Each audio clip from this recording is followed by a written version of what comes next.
Parce que quand il dit ici au verset 2, voici les origines des cieux et de la terre quand elle fut créée, lorsque l'Éternel Dieu fit la terre, une terre, une terre. On n'a pas dit des terres. C'est-à-dire que Dieu a fait une terre.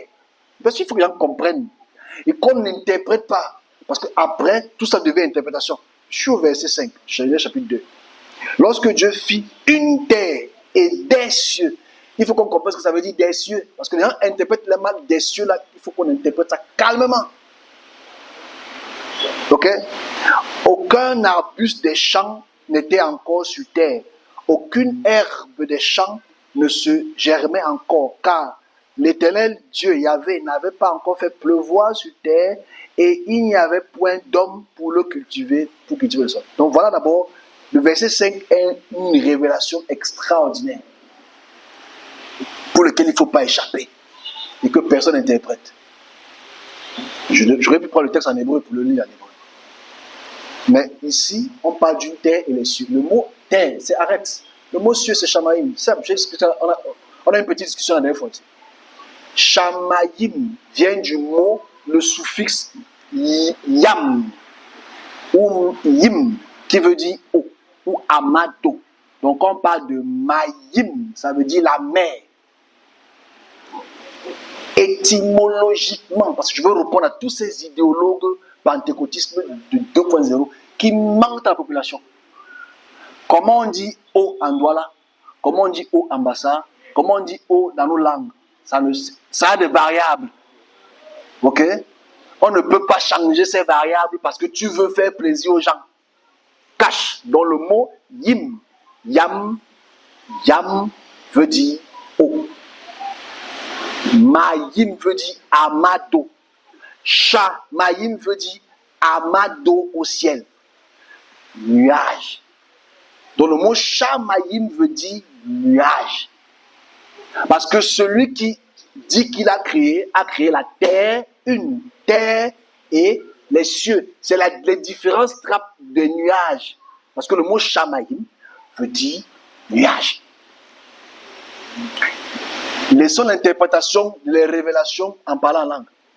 Ça, c'est le contexte. Ça veut dire, ils ne peuvent pas donc idéologiquement dire que ça ne parle pas de l'univers ici. Puis ça te parle d'une terre. Si ça parle de l'univers, il devait dire des terres. Parce que la terre n'est pas le seul endroit tullérique. Le mot tullérique veut dire telum. Telum qui veut dire terre, c'est une divinité. C'est vraiment qu'on sache ça. Le mot telum, terre, ça veut dire divinité. La divinité de la terre, c'est ce qu'on appelle telum. Terre. Okay? Donc quand on parle de telum, les planètes tullériques, c'est les planètes qui ont une terre. Ça veut dire que ce Dieu-ci n'a pas créé Mars, il n'a pas créé Mercure, il n'a pas créé Vénus, parce qu'il ne sait pas que cette terre-là, ces planètes-là ont de la terre. Donc il ne peut pas donc. Qu'est-ce que ça m'appelle l'univers ici? Ça aurait été peut-être un pied s'il aurait mis des terres. Il a mis arrête. C'est arrête au singulier. Simple. Mais il ne faut pas qu'on appelle. Parce que tu entends non. Parce qu'on veut on veut rendre les choses. On veut absolument montrer un texte qui est faux. Et le prouver ça que c'est vrai. Il faut lire le texte dans son contexte. Si on lit Genèse chapitre 1, au commencement, Dieu créa les cieux et la terre. Pas les terres. Donc il ne parle pas de l'univers. C'est une terre qu'il a créée. Donc pourquoi est-ce qu'il faut absolument généraliser ça? C'est absolument faux. C'est ça qui montre qu'il n'a rien créé, ce type-là. Parce que si ça s'assoit sur le cercle de la terre, et les autres s'assoient où? Parce que dans Ésaïe, on dit qu'il s'assoit sur le cercle de la terre. C'est ça qui montre que la terre est ronde. Ok. Qu'il s'assoit sur Mars, qu'il s'assoit sur Jupiter, qu'il s'assoit sur Vénus, qu'il s'assoit sur les autres galaxies. C'est vrai qu'il ne connaît rien en fait. Il faut arrêter d'idéologiser. Donc, ici, il n'y a aucune mention du nom univers. Rien. Parce que le mot là n'existait pas. Ça n'existait pas. Le mot relatif n'existait pas. C'est l'interprétation des idéologues qui va absolument montrer quelque chose ici. Quoi. Il faut lire les choses en hébreu, il lire les choses en français. Il faut arrêter un peu. Donc, en fait, ici, quand on essaie de voir là, le premier jour, le deuxième jour, le troisième jour, le quatrième jour, le cinquième jour, ce n'est qu'une aberration. C'est aberrant de dire que c'est l'univers. Donc, qu'est-ce qu'il faut dire? Je pense qu'il faut lire le texte dans son contexte. Et arrêtons un peu de mentir à la population comme ça. Ça, c'est un mensonge collectif. Lisez le texte. Lorsqu'il fit une terre, qui a fait le reste? Est-ce qu'on s'est posé la question? Les gens qui dorment, réveillez-vous. Genèse chapitre 2, verset 5. Quand il a créé une terre, dites ça à vos parents. Qui a créé le reste? Son cousin? Sa cousine?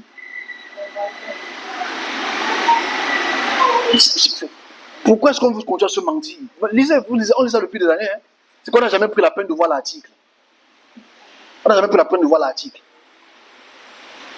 Le pasteur prend. Ah, je vais vous montrer que Dieu a créé l'univers. Où ça? C'est nulle part ici. Non, voilà pourquoi je vous laisse. Parce que j'ai encore vu un débat comme ça sur la télé. Oh, ça montre l'univers. Il n'y a pas l'univers ici. Les cieux veut dire, c'est une interprétation du mot Shamaïm, qui veut simplement dire les nuages. Parce que, j'explique maintenant et je m'arrête dessus. La plupart des divinités tutélaires de cette région sont des nuages. J'explique. Yahvé est un nuage. Yahvé se manifeste en tant que quoi? En tant que nuée. Non, c'est normal qu'il parle de nuée. Yahvé est un Dieu des nuées. Il apparaît sur la montagne en tant que nuée. Il apparaît sur votre tête en tant que feu. Voilà. Mais c'est la nuée. Parce que les dieux sumériens sont les dieux des éléments. Le nuage, c'est le nuage le plus haut. Et forcément, ça n'a rien à voir.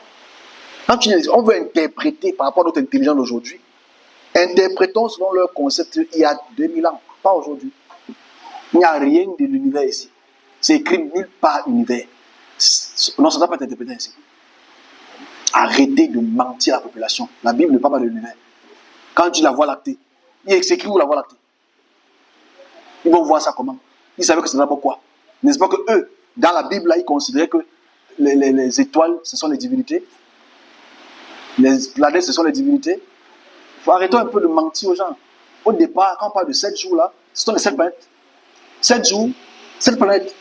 Parce que au regard des concepts idéologiques historiques, à l'observation de l'Orient, on voit les 7 planètes. Enfin, on voit les 7 corps célestes.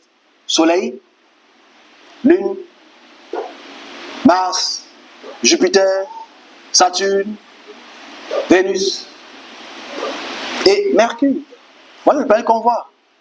C'est les planètes qu'on voit. Donc voilà, elles sont 7. Voilà pourquoi on parle de 7 jours. C'est pour ça, parce que ce sont les 7 planètes qu'on a déjà observées constamment. Ce n'est pas un débat, c'est un fait.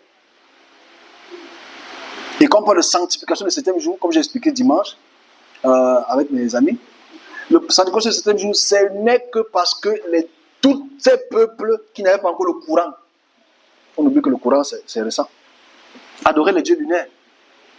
Et les cycles lunaires prennent 7 jours. Voilà pourquoi c'est tout simple. Arrêtons de rendre cieux comme si c'était quelque chose d'extraordinaire. Ils ne connaissaient rien d'ailleurs. C'est une divinité tutélaire. Voilà pourquoi il parle d'une terre.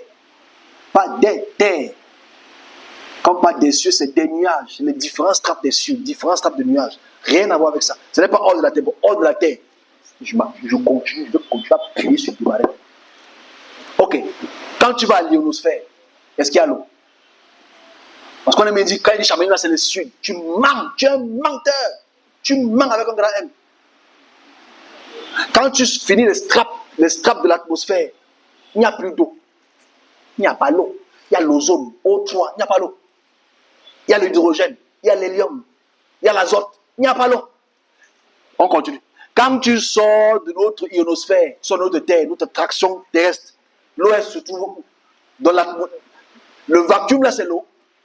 Il faut arrêter un peu de se mentir. On est des menteurs notoires. La chose qui se trouve le plus hors de notre terre, c'est l'hydrogène. L'hydrogène, ce n'est pas l'eau. On se comprend, non? Hydrogène ne veut pas dire eau. Hydrogène peut dire hydrocarbure. C'est grave ça. Quand tu prends l'eau pour l'hydrogène. L'eau, ce n'est pas l'hydrogène, mon frère. Va respirer l'hydrogène, tu me dis. On veut toujours manipuler le cerveau des hommes, toujours pour rien. Au début, il y avait l'eau, il y avait quelle eau dans l'univers? Tu sais comment l'eau est créée? Il y avait, tu sais même pas. Parce que tu n'étais pas là. Parce que comme ces gens n'étudient même pas la science pour connaître les différentes strates de l'atmosphère, pour se poser la question si à l'eau. Vous êtes sérieux là? Il faut arrêter un peu. Étudier un peu. Quand l'étude, ça ne te dérange pas, étudier. Là, souvent pour la Bible a dit, on vous ment comme ça en plein dimanche. On ment comme ça, il veut mentir, il a créé l'univers. Il a créé Israël. Enfin, il dit qu'il va créer Israël. C'est vrai qu'Israël n'avait pas. Parce qu'à la fin, c'est la terre première, c'est Israël. À la fin, tout ça, c'est Israël concentré. C'est pour faire une émulation d'Israël. C'est tout. Point. Israël, c'est combien de mètres carrés? Israël peut dépasser quelle ville du Cameroun? Un petit pays comme ça. Il faut arrêter un peu. On est trop idéologues. Et les gens, je suis les gens de la politique. Oh, c'est vrai, c'est vrai. C'est faux. Il manque. Il faut lire. Je sais que ça fait mal ce que je dis. Il faut dire à tes pasteurs, mon ami, prends Genèse chapitre 2, verset 4, 5, lis bien. Lis l'article. Ne laisse pas l'article. Mais dès que tu laisses l'article, tu interprètes. Donc, ok. Est-ce que tu es assis sur une terre? Oui. Est-ce que tu es assis sur des terres? Non. Celui qui interprète le texte a quand même compris le texte. Celui qui traduit le texte.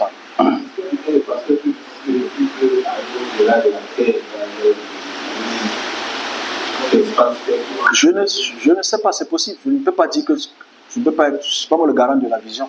C'est possible, mais j'écoute ces débats ces jours-ci et j'ai mal à l'estomac parce qu'on est des menteurs.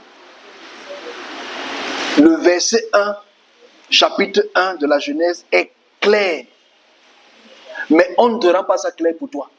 Et je me rappelle, je ne vous rendais pas ça clair pour vous, je ne rendais pas ça clair pour vous. Je vous embrouillais dans un mensonge charmant. Au commencement, Dieu créa le ciel et la terre. Mais c'est clair, hein? C'est toi idéologiquement que tu transformes la terre là à la terre. Donc tu transformes un singulier au pluriel devant le monde de tout le monde. Et tout le monde lit. Yes, amen, amen. Pourtant tu lis que c'est la terre. Et tu regardes Hubble, tu vois Jupiter. Tu dis Dieu, c'est quoi ça là-bas? Il dit non, c'est le ciel. C'est les cieux. Mais ce ne sera pas une terre. Tu es allé là-bas. Bon, ceux qui maintenant, s'ils sont sur Mars, ils font comment? Les rovers 1, rover 2 qui sont sur Mars, ils marchent sur quoi? Ils roulent sur quoi? Non, ils volent dans les airs. Ils sont sur terre. Ça marche, les robots marchent sur terre. Ils marchent sur une terre. Qui a donc créé la terre là? Qui a créé Mars? Qui a créé Mercure? Qui a créé Vénus? Pour lesquels il y a les sondes qui ont atterri, qui ont filmé. Qui a créé là-bas? Le cousin de Yahvé.